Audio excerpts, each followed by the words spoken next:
Joining me in studio right now to talk about, we are in campaign 2014 in the middle of the election. Some people like to say the only election is on election day, but a lot of people get out there and early vote, and we are in the middle of that process. And James Powell, the Vice President, Board of Directors, Precinct 1, District Director of the High Plains Water District, running for reelection, joining me in studio. James, welcome to the show. Thank you so much. Absolutely. Thanks for coming in. First, tell folks a little bit about yourself and why you decided to run for reelection. On that part, Chad, there's still some unfinished business. The legislature is meeting next year, and there are a number of key water issues that will affect groundwater and the water districts. So we've got a real good board working good together. We've gone through that honeymoon phase, and so now we're all kind of what you might say we're on the same page. We know each other, we trust each other, and so we're going to have to go down and do some politicking, so to speak. Work with those guys, try to get them to understand our side of the story, and hope that they don't pass any more unnecessary legislation. Well, what are some of those important water issues? The ones that I know of right now, of course, is the brackish groundwater issue, and part of that is once that's all established and what is brackish, what's brackish to one area may not be that might be their good water. So what we're afraid of is they may form a whole new commission, a new government entity, organization, and because it's already in our district and it is groundwater, we feel that it ought to that particular aspect of it should be maintained under those groundwater districts. Let me ask you this, because this is a question that came up in previous elections when you had statewide office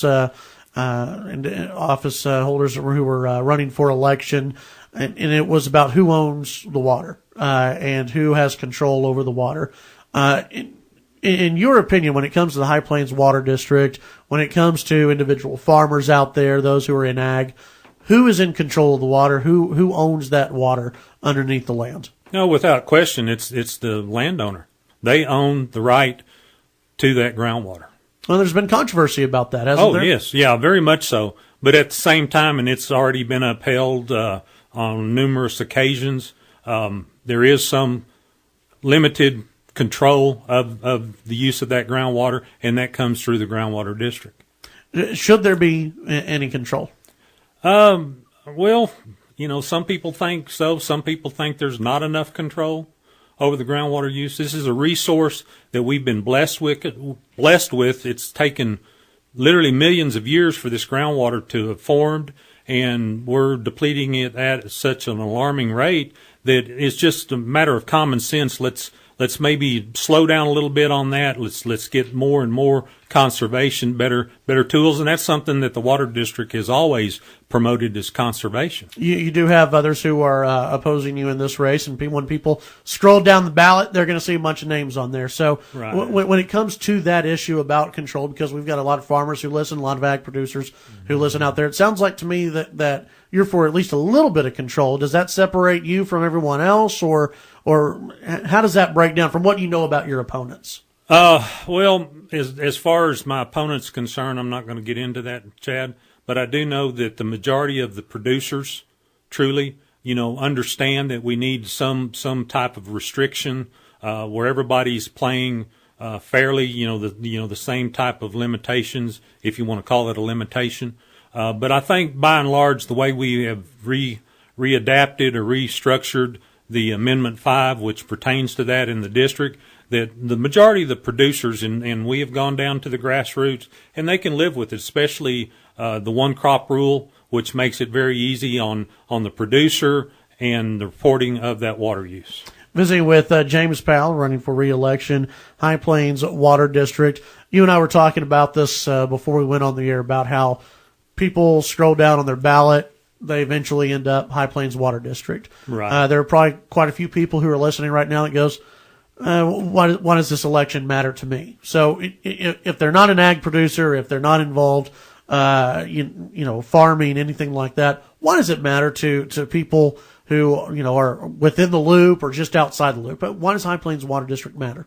Well, again, if you go back to Chapter 36 of the Water Code, which actually set up the water districts back in 49, and those guys were somewhat visionaries that they could see into the future. Of course, things have changed, and the Water Code has been changed on a number of occasions if you look back over the history of that. But primarily, our task, which was set out in 49, was to conserve, preserve, and protect the groundwater. Now, we don't just have one aquifer in this region that we have, like, it's layered, but you know, the main one that everybody knows about is the Ogallala Aquifer. It's by far the largest in our region, and that same aquifer covers 8 states, 8 of the western states, and is referred to as the world's largest freshwater aquifer. Visiting with James Powell, let me ask you, looking into the future, you've been actively involved, High Plains Water District. What do you think the future of water resources look like out here in West Texas and on the South Plains? Well, I think that we're going to continue to have production agriculture, which is the primary use of this aquifer. And of course, when we get the rainfalls, but I think a lot of it is getting down to, you don't necessarily have, let's just say cotton is one of the main commodities. You don't have to pump 30 or 40 inches of water to make a good cotton crop. I had one of my producers this last season.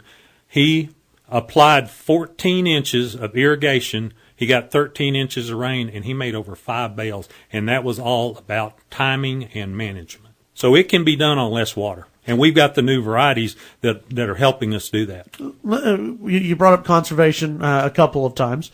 What would happen if those controls that are in place and the controls that the limited controls that you've talked about, in your opinion, what would happen if those were gone and there were no controls by the High Plains Water District, and it was truly up to those landowners out there if they could pump as much as they want to? In your mind, what do you think would happen?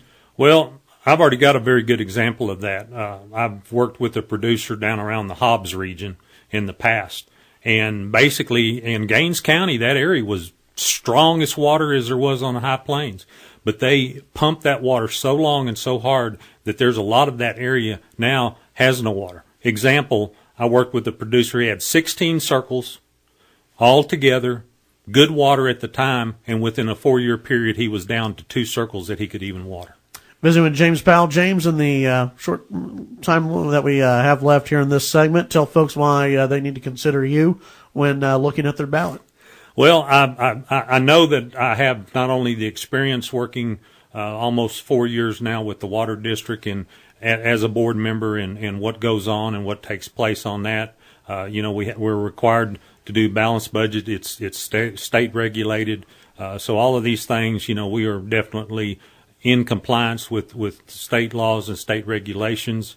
I just feel that we still have a task ahead of us, and that's one of the reasons why I want to stay on the board.